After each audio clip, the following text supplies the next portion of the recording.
Okay, the admirals. Well, the originals. Are they all becoming good guys at the end? No. Hell no. Yes. Not green. Oh, maybe not No, green. just the original trio. No, the original ones. Originals. Kizaru, Kuzan, and Kainu. I struggle for okay. Akainu will never be a good guy. He's already se, good, but I can see him going against the Celestial Dragon. Yeah, that's basically what I was getting at. Like once the Void Sentry is revealed and what Imu is and all of that, I think Akainu will, turn on them, and he'll be like, "This isn't justice. I know what justice is," because I don't know, it's already kind of been building up to that in a way, like the way that he's kind of disrespectful to them. And I don't want to go into like what Oda bases things off of, because I know that gets real controversial. But if you're familiar with like the story of Momotaro, how he like originally befriends like a pheasant, a dog, and a monkey, like it's obviously not a coincidence that that's what their code names are. So I think it is very possible that, actually me and Sai were talking about this, I think last week, that there might be a parallel sequence in the final arc to Marineford where Luffy is staring down the three admirals, but instead they'll be behind him, or they'll be working with him at some point. That's hot. Yeah. That's Like, imagine Luffy holding that wooden pillar, but this time the admiral's on the other side. Vomiting.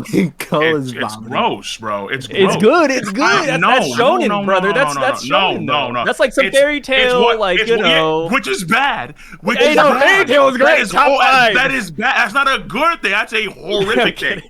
No, I remember where one time you used to love fairy tale. What happened? Everybody used to love fairy tale. What happened to you? We all used to believe in friendship, man. You have to dust off the archive. All used to believe in friendship. Cole's about to delete a whole channel. Friendship with Laxus? No. Laxus, come We're on. not getting Come on. Listen, those dark days are over. The whole point here is this, okay? Because we survived that Black Plague. We're done. Here's the thing. You have these villains. No. You have because the problem is that we have to make way for other Marines that are going to be actually good guys in the future. Kobe, all right, Meppo, maybe Sengoku.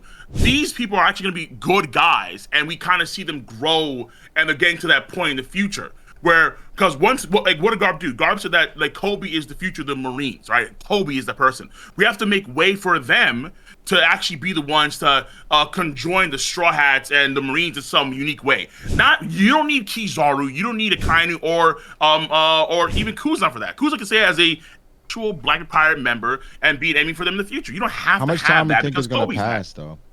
Yeah, we don't have time for Meppo and Kobe to get up there. Kobe just did some nut stuff, so he's getting. Well, he did, but here's the thing: Akainu, Kizaru, and Kuzan, like they can lead the way. They can pull a Garp and lead the way forward. Only Fujitora has that right.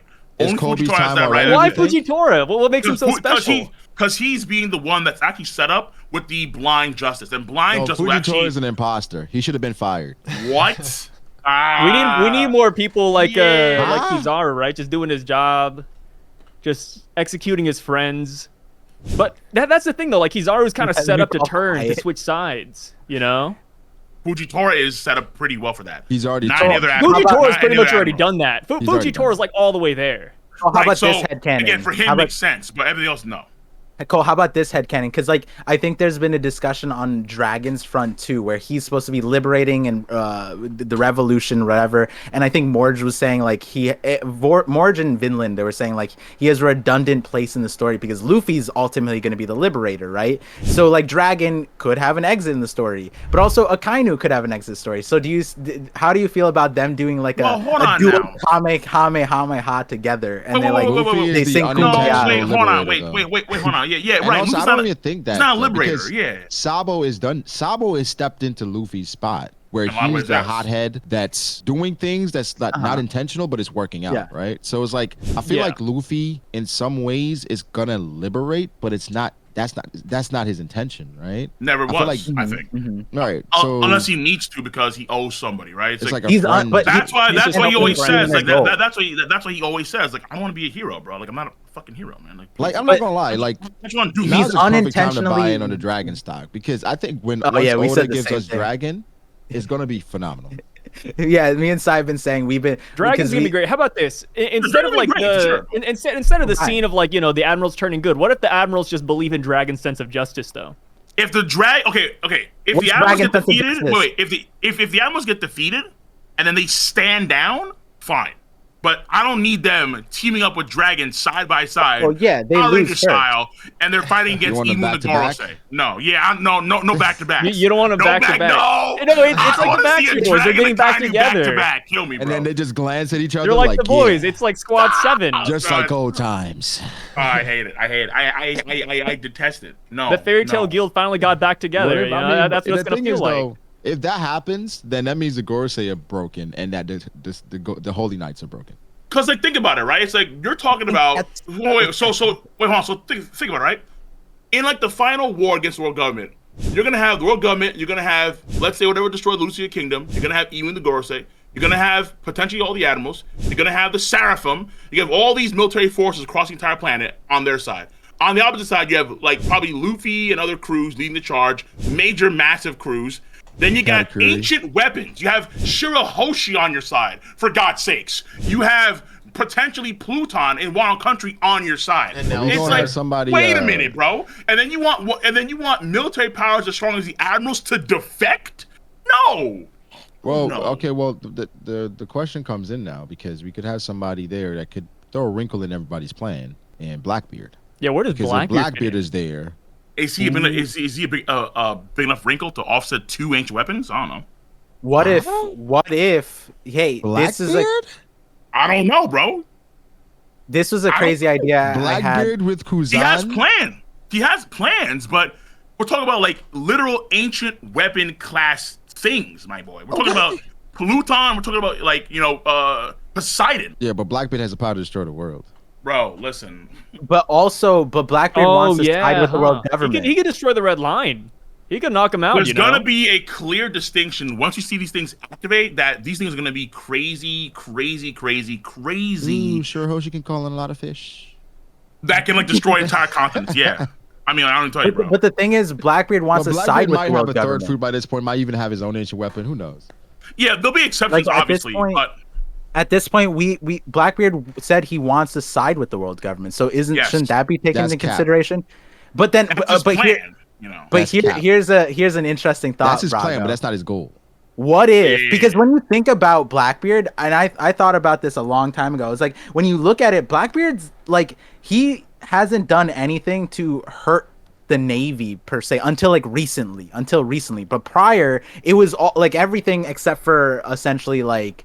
No, even Marineford, except for like the casualties, it was a large thing. Like taking down Whitebeard and taking down Portgas, D Ace, Goldie, Roger thing. That's a huge thing that he handed to them. The fallout is a separate thing. Now, are they happy? That's also a separate thing, because he became a leverage par. He became a warlord and a Yonko. Yeah, he has leverage. He has leverage now. His title is an admiral, isn't it, or is it a commodore? Yeah, Commodore Admiral.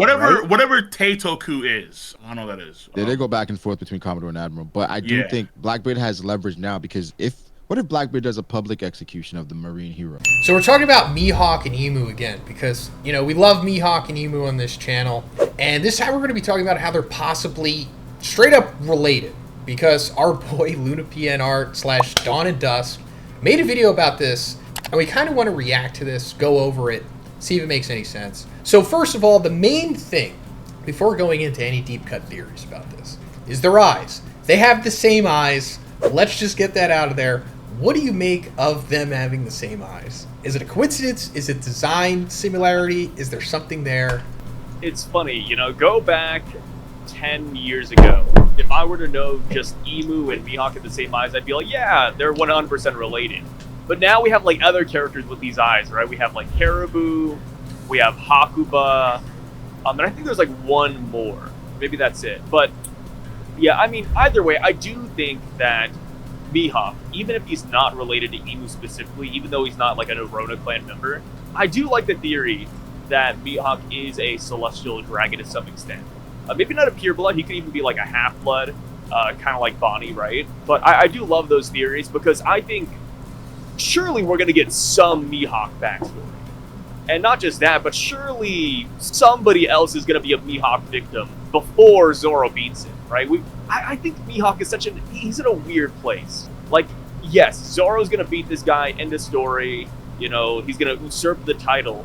But until that happens, like, what is Mihawk doing? Who is he fighting?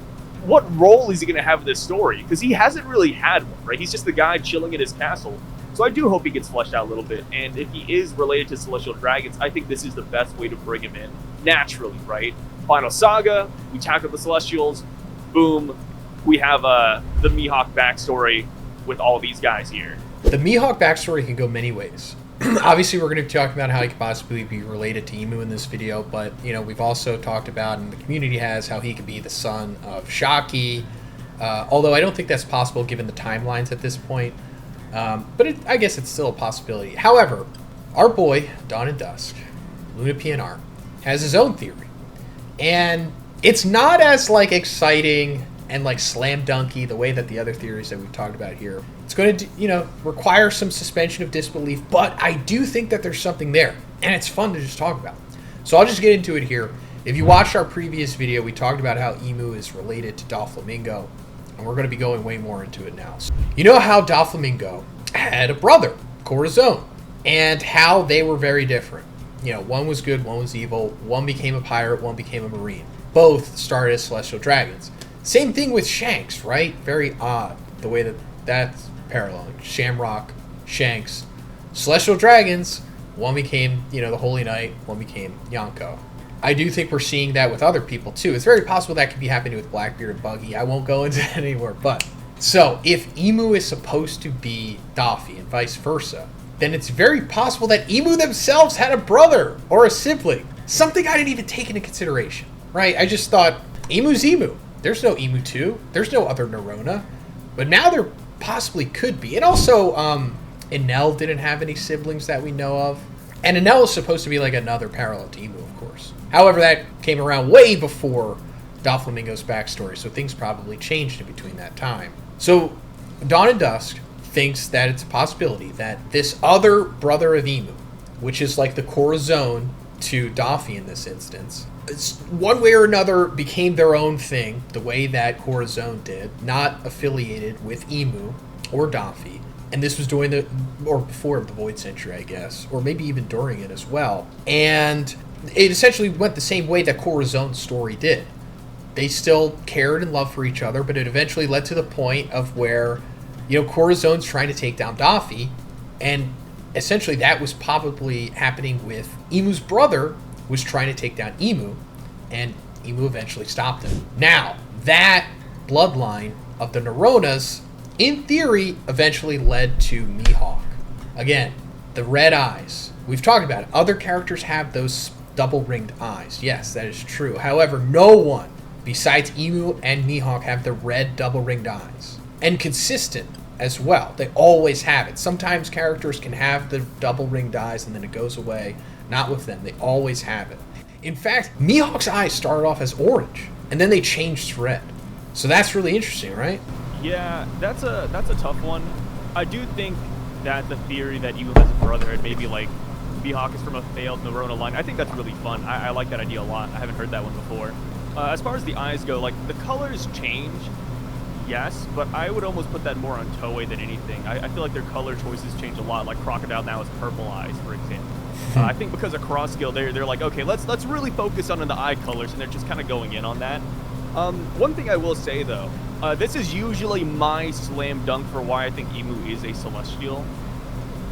So take this with a grain of salt. Not canon, but you do have to imagine that Oda, he does work alongside a lot of Japanese game companies when it comes to One Piece IP. I believe they said, I mean, first up, Odyssey was a Oda story.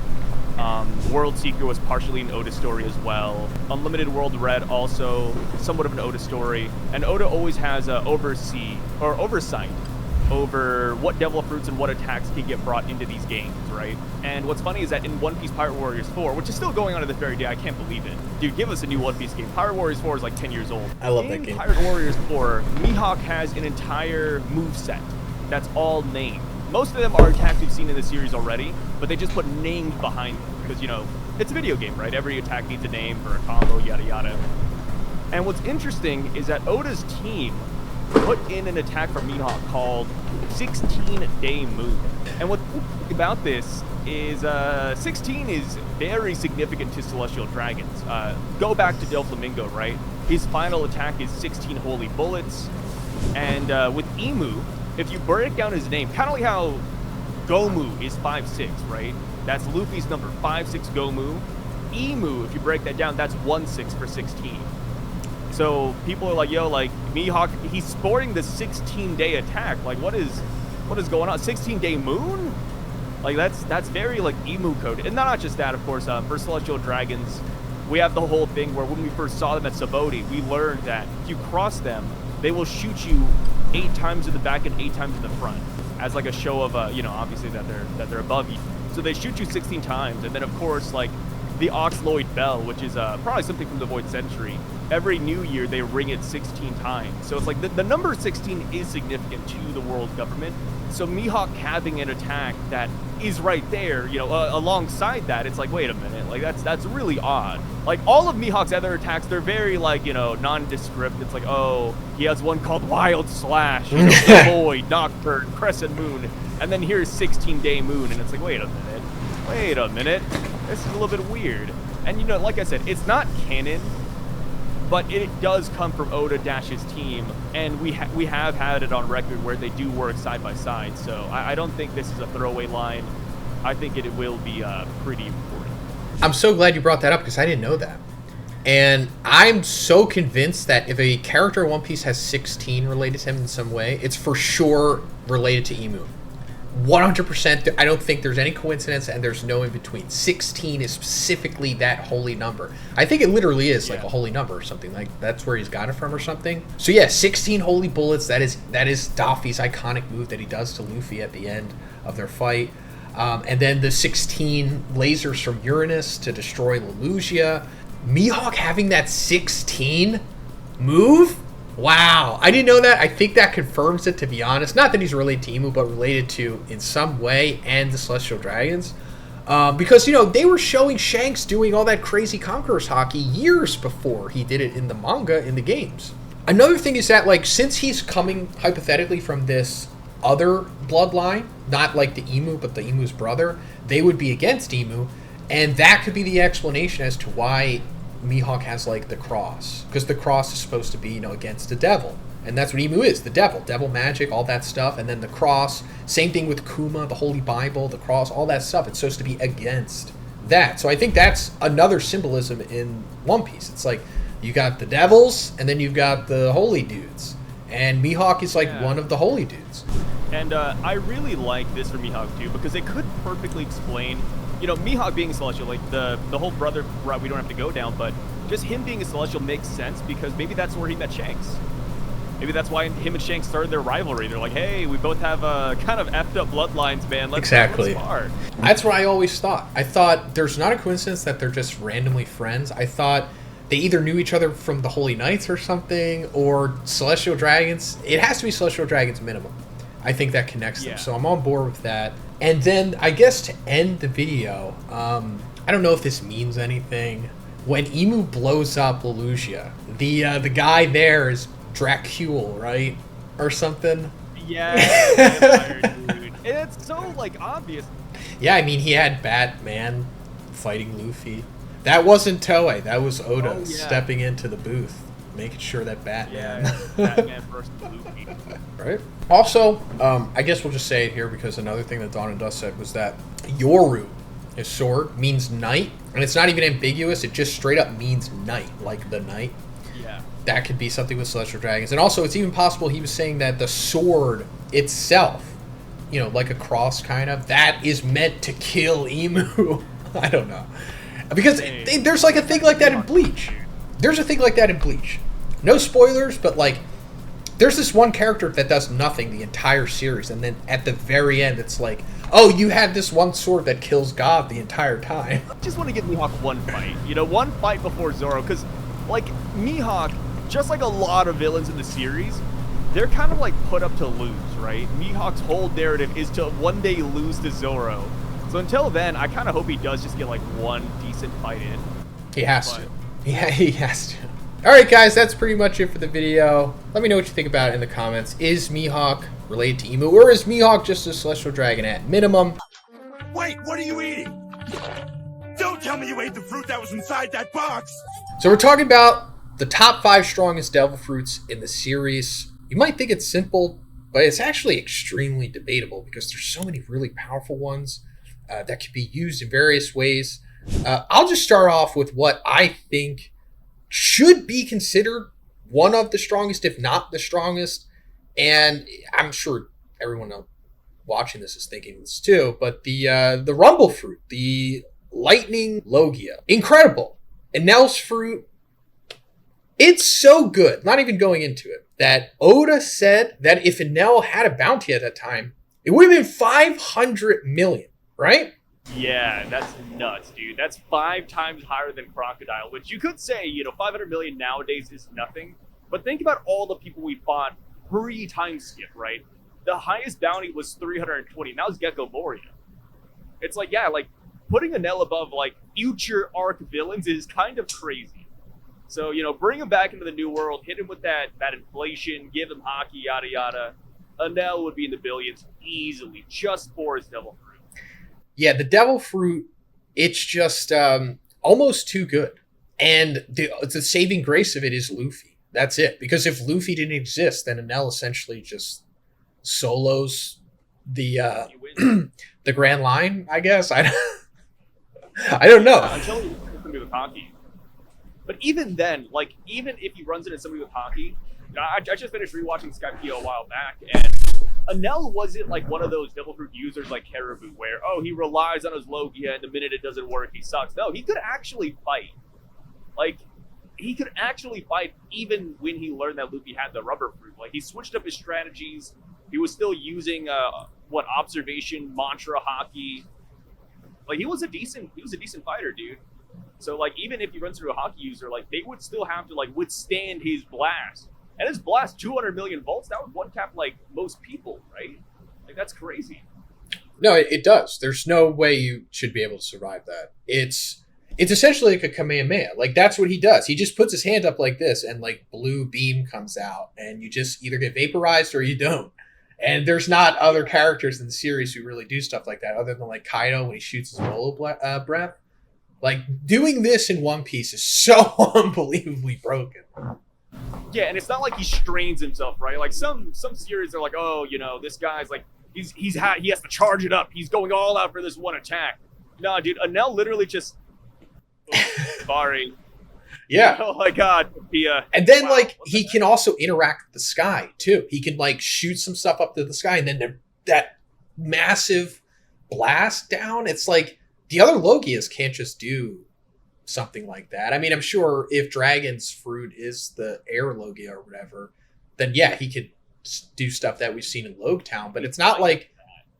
Yeah, and it's not even like, you're fighting Aokiji or Sakazuki, and it's like, he's just going to start doing stuff the way that Enel would. I mean, if he's near a volcano, you're screwed, obviously. But I don't think you really have to worry about that. Like the ice continent, we're fighting in Alaska. Yeah, exactly. You're screwed. But it's like, you're most likely going to have the sky above you when you're fighting Enel, and you're screwed.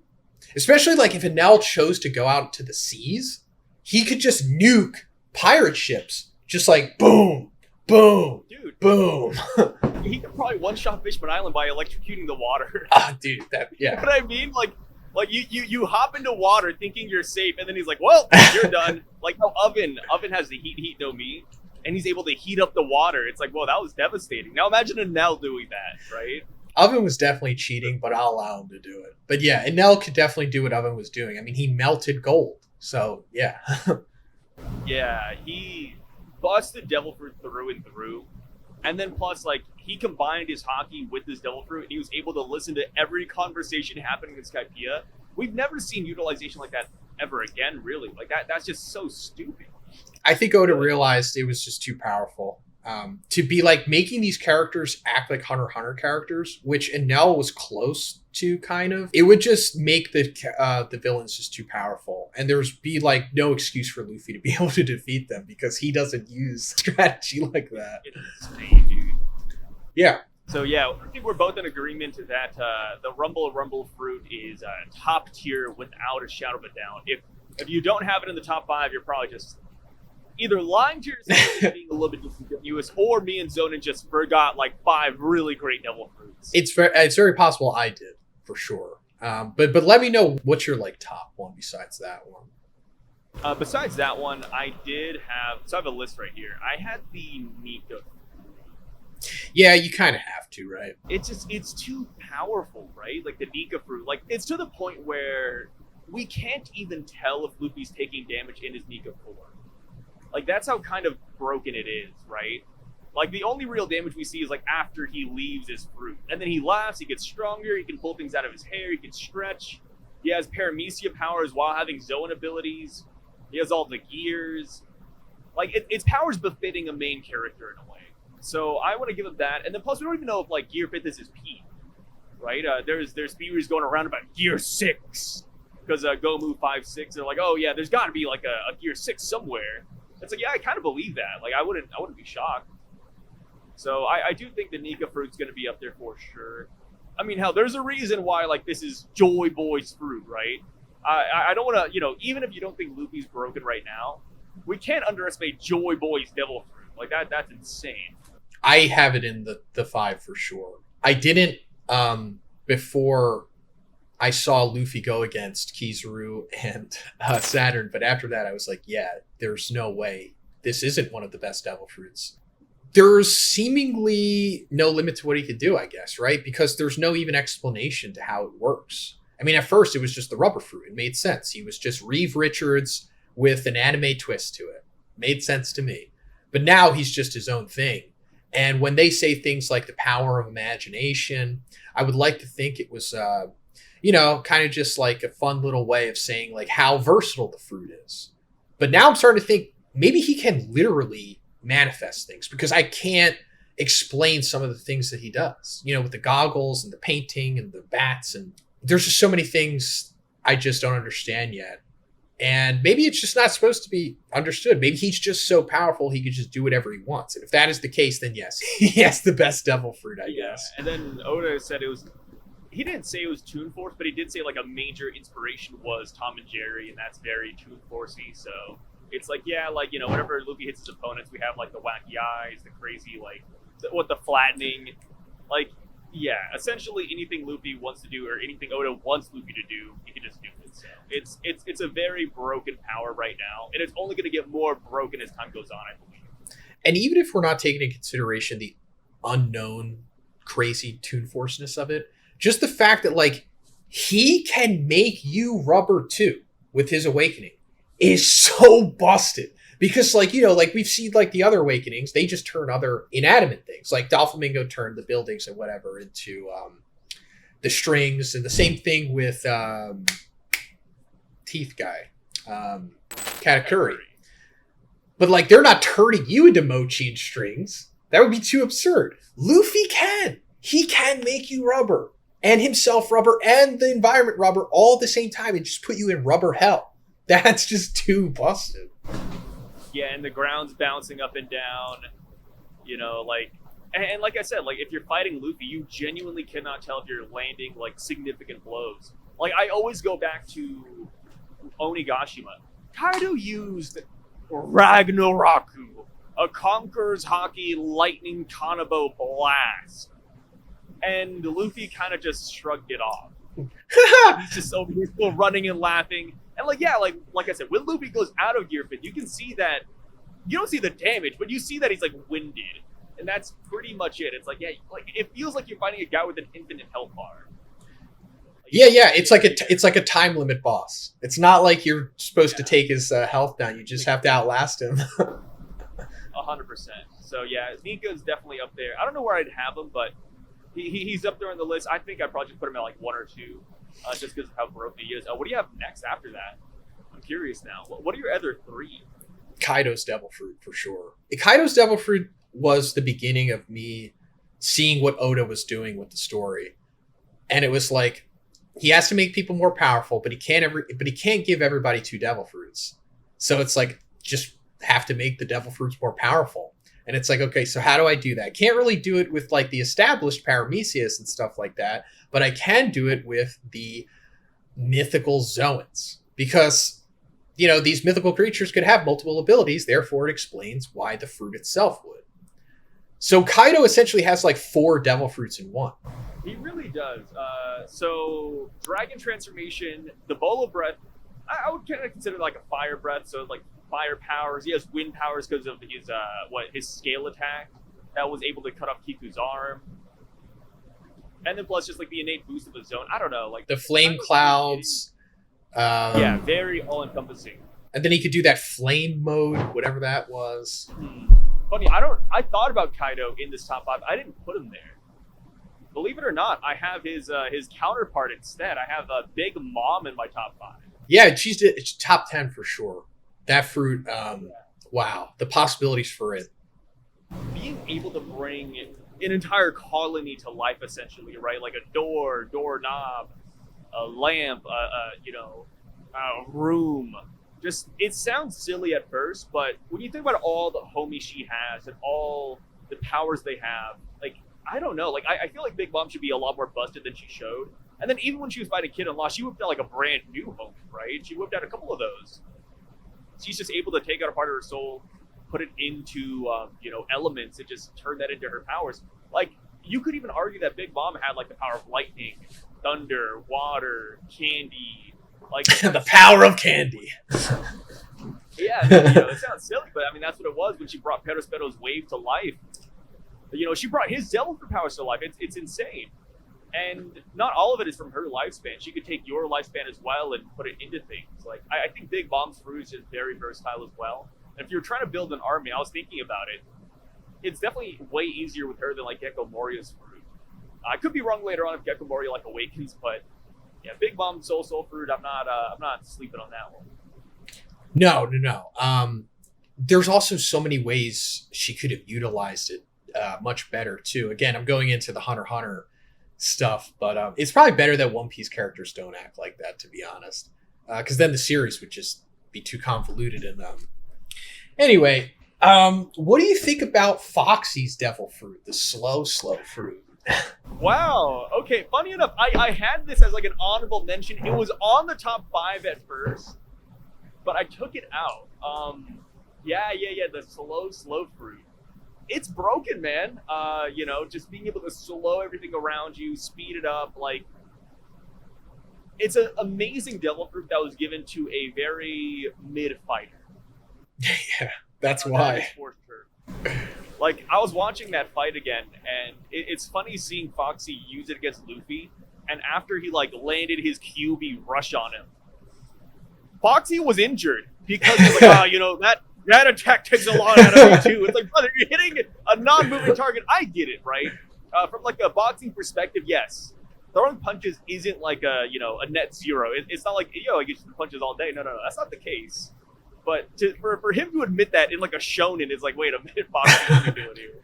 Like, it's a shonen, man. Come on, lock in.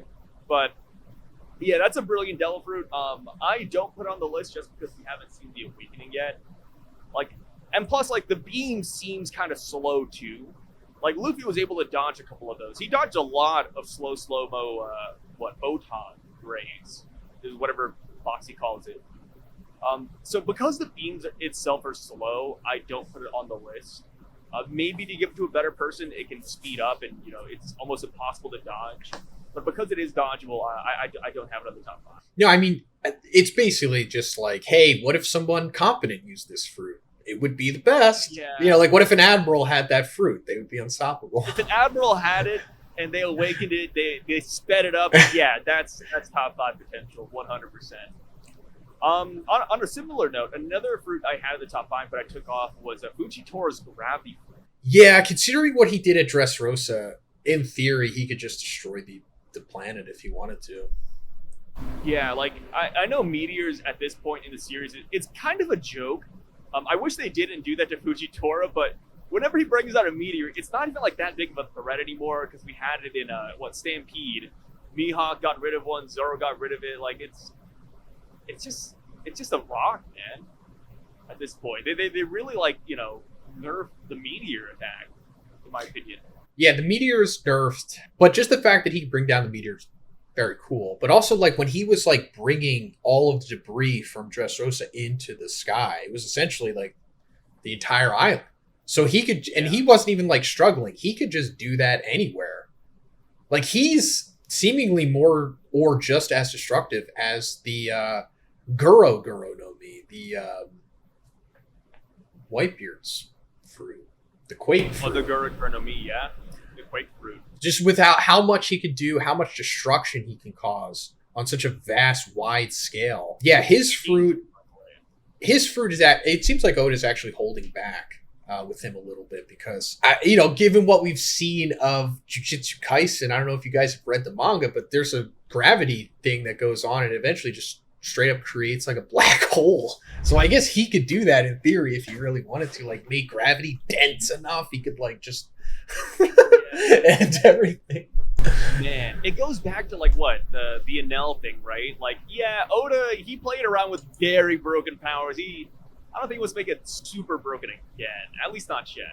So Fujitora, sadly, a little bit nerfed. I like it. So do you have Fuji's in your top 5? No. It should. I mean, that's the thing is that, man, it's so debatable, which I like. It's easier to say what. I mean, it's funner to debate about the Devil Fruit's strength than characters because I think characters is a little more objective.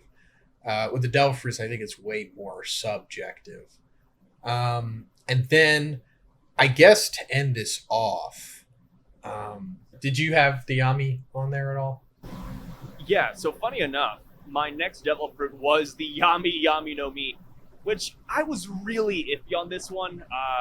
I feel like it'll have more powers later on that, really substantiates it being in this top 5. But just the idea of having a Devil Fruit that can nullify other Devil Fruits in the verse, I think is already pretty broken. Especially when you think about the fact that it can like attract people as well. If you have Devil Fruit, you could just automatically like do this and just vice grip their throat. That's kind of nuts. But it has like a crazy downside that we've never seen in a Devil Fruit before, and that's where you take double damage. I don't know if that's like a bluff or maybe Blackbeard doesn't know how to use it, or if that's like something to do with his body. But yeah, he takes double damage, and if that's the case, like maybe it's not worth it. But I don't know. That just feels like a crazy like balance update that the devs need to like get rid of. Well, see, like, that's the thing. In free time skip, sure, but in 2020, in Advanced Conqueror Hockey. Yeah, no, I that is quite the drawback, but I'm a fan of it because if it didn't have that drawback, then it's the best fruit. He is a Logia, technically, although it doesn't have the benefits of the Logia, as he points out. But yeah, he can attract people with it. It has like a vacuum aspect to it. It has that pocket dimension ability to where he can just suck in a town into himself and he's fine, and then he can crap it out. Liberation. That fruit, I would love to eat that fruit. Even still knowing that I'm going to take double damage. Just the fact that you could shut down Devil Fruit abilities, I think that is so freaking cool. Because that could just be a Devil Fruit in itself. You eat a Devil Fruit, that just lets you nullify other Devil Fruits. So, like, you're forced to just, like, fight. That would be pretty cool. I mean, hockey defeats the purpose of that. But, if you're going against somebody with God tier hockey and, hockey's not going to really play a big part, it's going to come down to Devil Fruits, then just nullified. But now I have the added bonus of having the darkness Logia powers too. Wow. I love that Devil Fruit. I love that Blackbeard has it. And I do like that it has that balancing factor to it, because if he did take double damage or whatever, it would just be too good. And also it's really funny when he does take the double damage from Ace, and the way that Blackbeard acts about it, it's like, ah! Imagine Jake entering the commissary, you feel that twice, it's like, yeah. Oh god, just on the floor writhing in pain. Yeah. Funny enough, I had one more on the list, and with Blackbeard too, it could totally be like a dark god, moon god, devil fruit later, like how like Luffy was eventually the sun god Nika fruit. Blackbeard could be the same thing, but for my number 5, I had a weird one, which I don't know if I feel super confident about, but I had Aokiji's devil fruit, the ice fruit, the Hiei no Mi. Just because I feel like ice is very versatile, And the fact that that will allow him to like hop into water, freeze it, I feel like that's just very useful. 100%. I mean, you did lose to the Magu Magu no Mi, so I don't know. That's the thing, is that I had all 3 of the original Admiral's Devil Fruits in the top 10 for sure. I wasn't sure if they were going to be in the top 5, but yeah, those Logia fruits are so freaking good, especially the way that they use them. And it's always, debatable, because we've also talked about Aokiji, the community's talked about Aokiji, how in theory his Light Logia should be the best Devil Fruit. But just when we see him utilize it, it's not as grand as we hype. It's not as grand as we hypothesize it to be. So, given that, I guess the Aokiji's Ice Logia and Sakazuki's Magma Logia should all essentially be just as good as each other. You know what I mean? Like, just because one's light and can do things in theory, the ice could just match it. Yeah, I was also thinking, it's like, man, like, because Devil Fruit users have such an innate weakness to water, and not just seawater, but like literally any source of water. Like, we saw this weird scene in Film Red where like somebody threw a bucket of water at Luffy and he was like drained for a second. It's like, technically Aokiji could take a bunch of water, freeze it, and then unfreeze it halfway in a fight, and it'll just fall on you. He could kind of subdue you in a weird way. That's that Hunter x Hunter stuff I'm talking about. Yeah, you freeze somebody in an ice ball, and then later on, it's like, oh, now the ice ball is melted, and it's water, and you're dead. That's what I'm saying. Like, he could just make it rain. Just, like, have a big, like Marineford, when Mihawk cut that iceberg, he could have just had the big piece that was falling, just, make the temperature drop so that it's water, and then just all the Devil Fruit users are screwed immediately. Exactly. Like, these fruits, like, if you wanted them, like, they could be really broken, but, Oda, he's kept it tame, for better or worse. Maybe better. No, it's better for sure, because we would have even more arguments in the community now than we do. Yeah, like what, the Kid Magneto theories? Like, oh, Kid should technically be like Magneto, but what the hell is he doing here, man? He's just making stupid bowls and skeletons and fighting people. Like, what the hell is this, man? It's like, okay, well, here you go. Now he has a railgun. Yeah, here's the best upgrade he has is a railgun, which is like, it's cool, but like, Kid should, I think he should be doing more, man. Yeah, well, Awakening. Oh no, he already has it. What am I talking about? Yeah, Kid should be doing more. He does have the Awakening. I'm thinking, oh yeah, he's got time. He's still young. No, he's in his prime right now. It's like a good Awakening, but it has the crazy downside of he has to touch whatever he wants to attract to. It's like, no, why can't it just be like Pain from Naruto, where it's just like, like having to touch things manually is too much. Yeah, no, it is a drawback for sure, because Luffy doesn't have to touch you to make you rubber. It seems like he just makes you rubber, right? So Luffy has to touch an opponent or hit an opponent to turn them into rubber, but the environment warps to Luffy and it gets rubberized automatically. Okay. I knew it was one or the other. Still pretty good, though. Yeah, still better. Yeah. Well, I guess that's it for the Devil Fruits, guys. I know we obviously missed a lot. Let me know in the comments what you guys have for your top 5 strongest. Let me know which ones we missed. Let me know which ones you guys are angry about that we claimed was in the top 5. And check out Sai. Link in the description as always. Have a great day, guys. See you in the next one.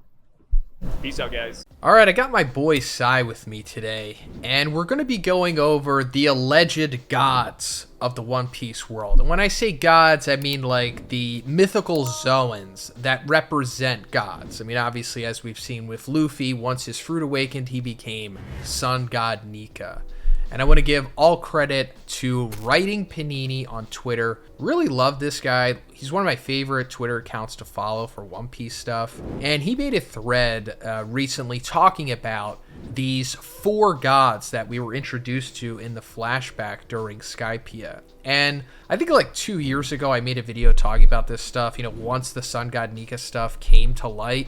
But he brought up some different options for who these individuals could be, and I thought it was really interesting. Spoiler, the main one that I'm interested in is Chopper. Like, there's a possibility that Chopper could have some kind of mythical Zhoniin god fruit as well, but we'll get to that. So the first one me and Sai are going to talk about, of course, we got to go over Luffy. We'll just get him out of the way. We all know that he is representing the sun god. Now, what is the sun god? Well, his name was Nika, and we don't really know other than that. In my impression of this, I don't know if the sun god Nika is literally like a real person that existed, more so like an idea that gave birth to the devil fruit, and then Joy Boy, whoever that was, ate it and then became him. Like, what are your thoughts on that? Yeah, so as far as existing in the world of One Piece, I do believe that. Like, I think there was, like, an actual Joy Boy, and whoever was alive during the Void Century probably ate the Joy Boy Devil Fruit, which would be kind of crazy if you think about it, because that means there's a Joy Boy even beyond that. But I kind of view, this is going to sound goofy, but I kind of view Joy Boy and this Devil Fruit almost as one for all from My Hero. Like, you kind of like pass it down, you're passing down the torch. So I feel like there have been multiple Joy Boys throughout the world and throughout the times, and Luffy's just the newest iteration of it. And whoever was the Joy Boy 900 years ago was just another like pebble in the lake, per se. Yeah, I kind of got that too. I mean, that is like a recurring thing in these series. Like, in my opinion, Horikoshi, the creator of My Hero, I think he got the whole one for all thing from Avatar: The Last Airbender, if you're familiar with that series. Oh, yeah. Yeah, I'm pretty sure he got that and a bunch of other stuff from that as well. But going a little more into the Sun God Nika lore, and we'll move on because we already know about all this stuff, but apparently Joy Boy is based off of a Caribbean and West Indian character. Like, essentially he personifies the human need to dance, and he smiles perpetually, bangs on a drum. Pretty sure this is where Oda got the idea for that. And then just going even further to that, maybe even Joy Boy was inspired by Papa Legba, which is from Caribbean folklore. And if you look at this guy, he looks just like Luffy. Like, he has the straw hat and he wears red, which is fascinating. It's like, did Oda read about this stuff in like mangaka school back in the 90s? Because they do learn about mythology and stuff. But usually it's like Eastern mythology and stuff, like Hinduism, Buddhism, stuff like that. But wow, Oda was really branching out far. That is going to really tie into what we're also going to be talking about in this video, because we know that Oda likes to base a lot of stuff off of mythology and stuff. So back to the flashback during Skypiea, when we saw that woman getting sacrificed. As she was being brought to the altar, they said, God of the sun, God of the rain, God of the forest, God of the earth. And you know, we already talked about God of the Sun, and that confirms that there is at least one of these individuals that was real, or at least there's a devil fruit that represents them. So it makes sense that there would probably be 3 other individuals along with Luffy that represent these things, maybe in the form of devil fruits. So the next one we'll talk about is the God of Rain. Now, who could that be? Well, I mean, maybe it's Luffy's dad, Dragon, you know, because he was introduced with Rain, you know, back in Logetown. But the thing that kind of throws me off about that is he's always associated with wind, right? Yes, he's always associated with wind. He has like his special wind sound effects. He has this green wind that pops up in the anime whenever he shows up. But with wind comes the rain. So I feel like they are very closely tied. They are. We actually made an entire video last year just dedicated to going over the possibility of what Dragon's Devil Fruit could be. And obviously it's still up in the air, but if we are going off of the theory that all of these gods are represented by mythical Zhoniin devil fruits, and that means that, at least in this video, just for the sake of it, Dragon would have a mythical Zhoniin fruit as well. One that seemingly allows him to control the weather through, I don't know, wind manipulation or something like that, because it seems like he has the ability to strike lightning when he wants, right? Because he, I don't know, in theory saved Luffy from getting beheaded by Buggy. Yeah, it's either Dragon brought down the lightning to save Luffy, or Luffy just has the best luck in the world. Which, you know, it could go either way with that one, but I like to believe Dragon's the one who did it. You know, we know that Dragon was on his way here to see Luffy off, so I bet if he saw his son about to get beheaded, he'd probably step in a very incognito way, which would be the lightning. And you know what? Like, I don't know why, but, you know, just, I'm looking at pictures of Dragon right now, and I'm like, yo, like, Dragon, the rain. Do you remember Dance Powder back in Alabasta?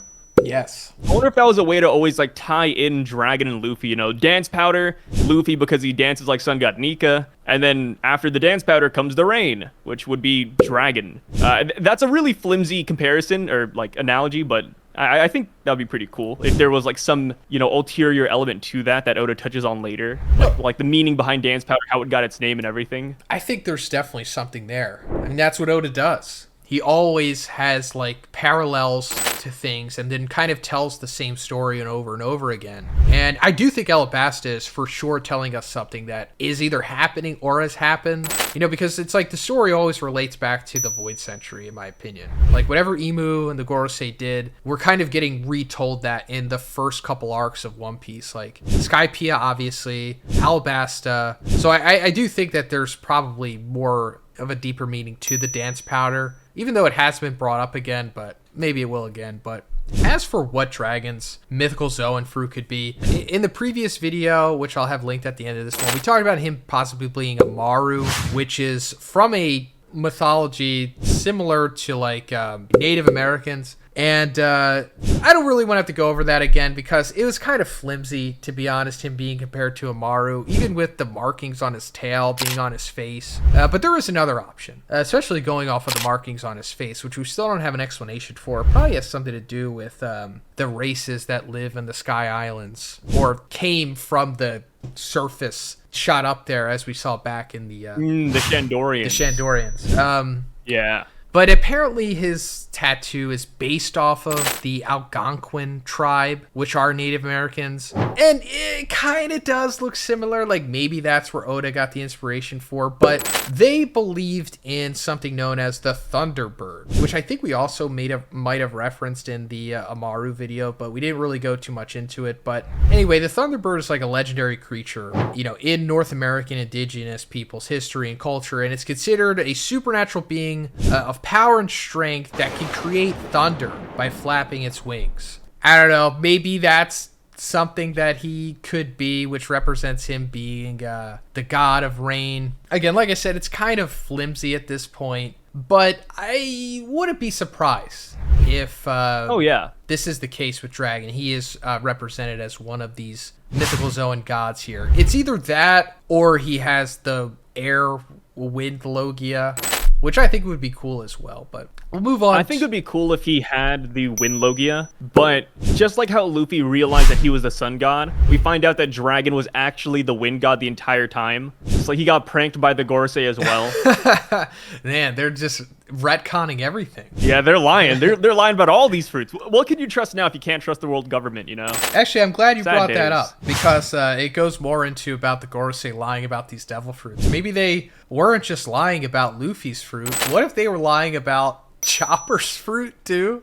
Yes. So you told me about this theory the other day, or you sent it my way, and when I read the Chopper part, I was like, yes, because this is something I have always been a fan of, that Chopper's devil fruit is more than what we are led to believe. There's no way he's a human. He doesn't look human. No. That devil fruit, it's fake. I'm telling you. There's something there. Yeah.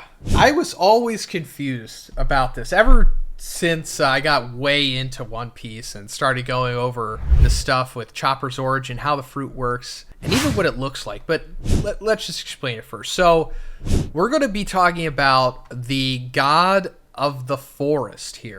Now, before I even get into Chopper, your mind might immediately go to Ryokuyu, because he has like the forest Logia. Is that what his fruit is? Or yeah, the Mori Mori no Mi. Yeah, so you would think, oh wait, no, he's the god of the forest. And to be honest, I can't dispute that. But I'll just say that Ryokuyu doesn't really seem to be that significant. Especially him getting ultra jobbed by Shanks. it just doesn't seem like it doesn't seem like hate to see it. He is the god of the forest. I mean, he might be the lord of the forest, but I don't know if he's the god. The god of twerking. Yeah. He's just rest in peace, Green Bull.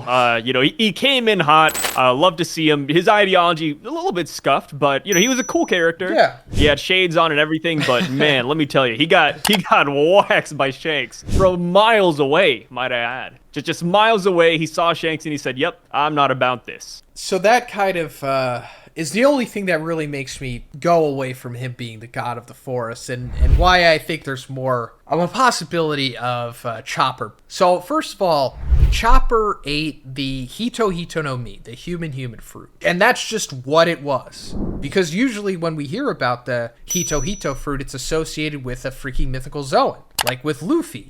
Hito Hito no Mi, model Sun God Nika, right? And then we saw it with Sengoku, model Buddha. Onimaru had a Hito Hito no Mi, model whatever. Oh no, it wasn't even the fox. He was originally a fox, right? And then he ate it. Yeah, he was originally a fox, and he became ate like a big dude. Yes, so he has a mythical zone. I got it. I googled it. I cracked the code. I cracked the code. Hito Hito no Mi, model Onyudo. It's a mythical Zoan devil fruit that allows you to transform into an Onyudo, which is a large monk yokai. So hey, yokais exist. That's a thing. Yeah, I mean that's probably, it goes back into our other video that we made about the Gorosei devil fruits, how they possibly have all yokais. Actually, we're going to be talking about a yokai after this. Spoilers, but so yeah, and that's a mythical zone. So it's weird that Chopper's base fruit is just the human fruit. And it's like, wow, pretty convenient that an animal in Chopper ate the human fruit and became a human.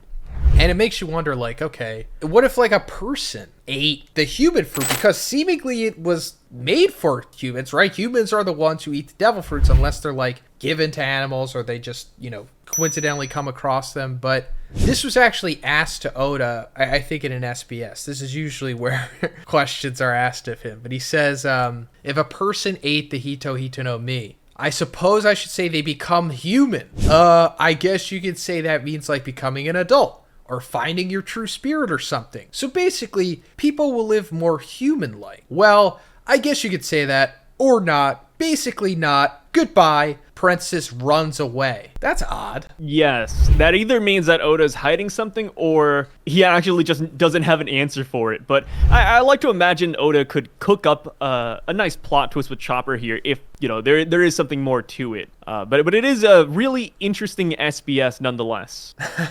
It is, because he doesn't normally, at least from what I've seen, he doesn't normally answer like that. I mean, he does get goofy, but not the whole, like, weird, nervous runaway stuff. Yeah, like runaway, nervous sweats, And also, he doesn't have to answer the questions. He could just exclude them if he wants to, so he purposely put that out there. Yeah.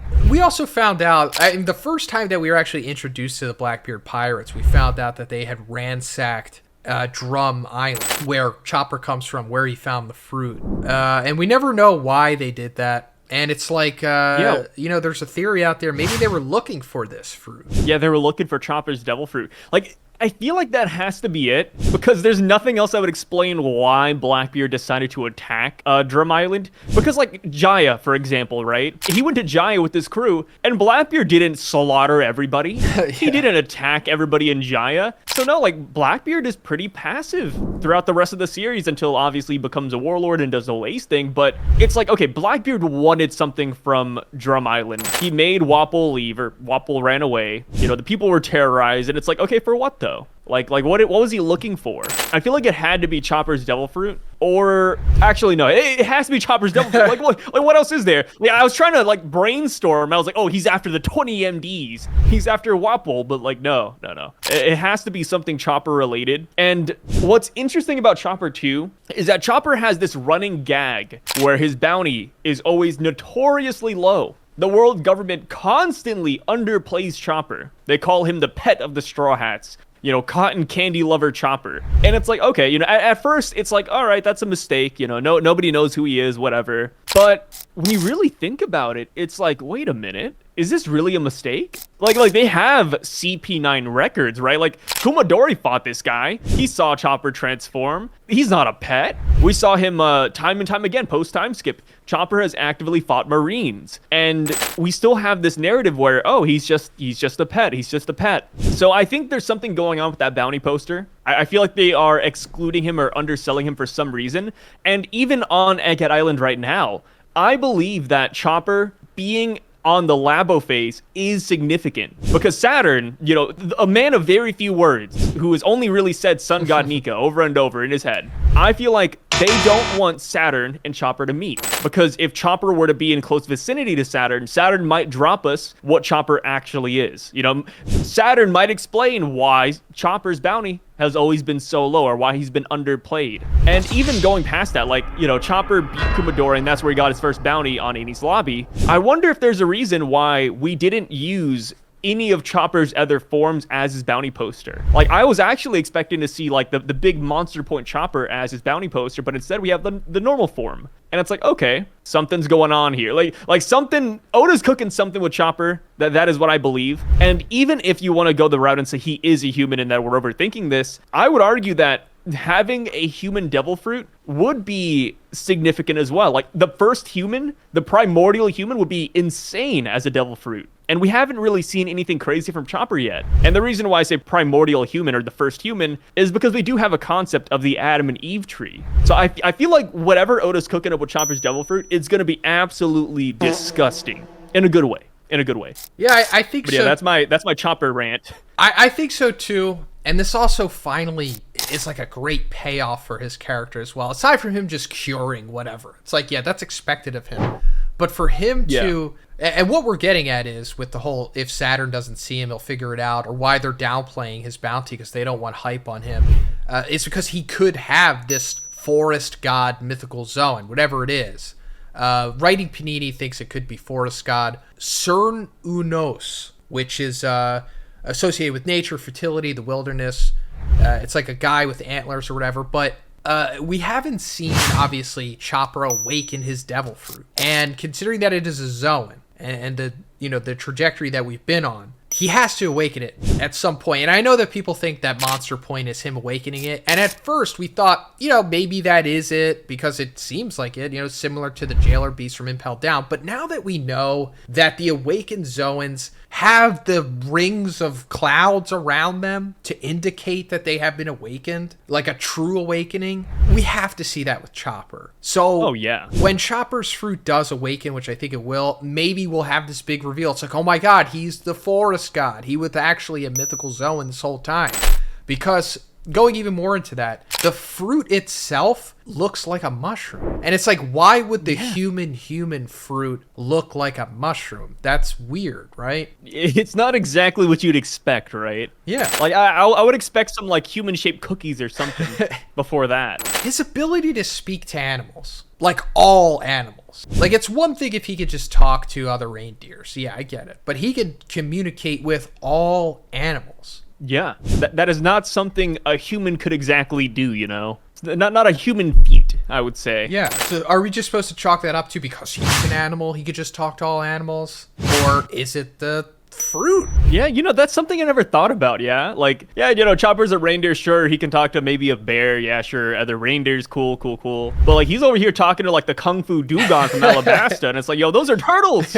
Those are turtles and seals! Like, what do you mean he's talking to them? I think another thing with Chopper that I find kind of interesting as well is that Chopper, when you think about him in the Rumble Ball and how the Rumble Ball can transform him into different shapes and sizes, it's like, okay, like, that's pretty plausible because we saw that with Beppo as well. But now I'm wondering, like, wait, is this like Luffy and his gears? Like how Luffy has gear 2nd, gear 3rd, gear 4th?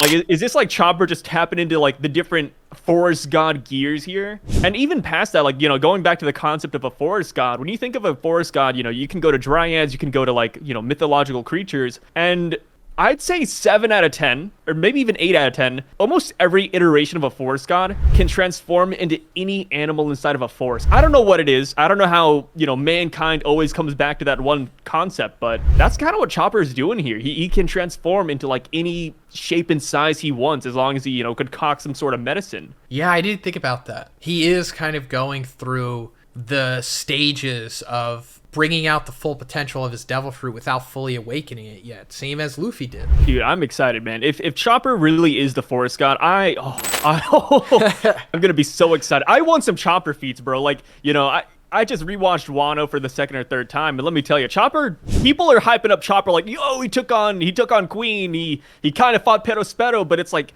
it's not enough for me, man. I'm greedy. I want more. You know, give me more Chopper feats. Yeah, that's what I'm saying. Smack someone down. I mean, that's the whole reason I wanted to make this video, because of the possibility of him having a possible Zoan that could be awakened into the forest god. Please, Oda, please. The last one, which we're just going to glaze over here because we've talked about Imu. Spoiler, Imu is possibly the last god that we're going to be talking about here, god of the earth. We've talked about Imu so many times, and we will continue to talk about them until, you know, we get enough information on them, but it's very likely that Imu represents the god of the earth, and whatever their Zoa or their mythical Zoan is, it just relates to being the god of the earth in some way. Could be some kind of yokai. We've talked about the Umibozu before.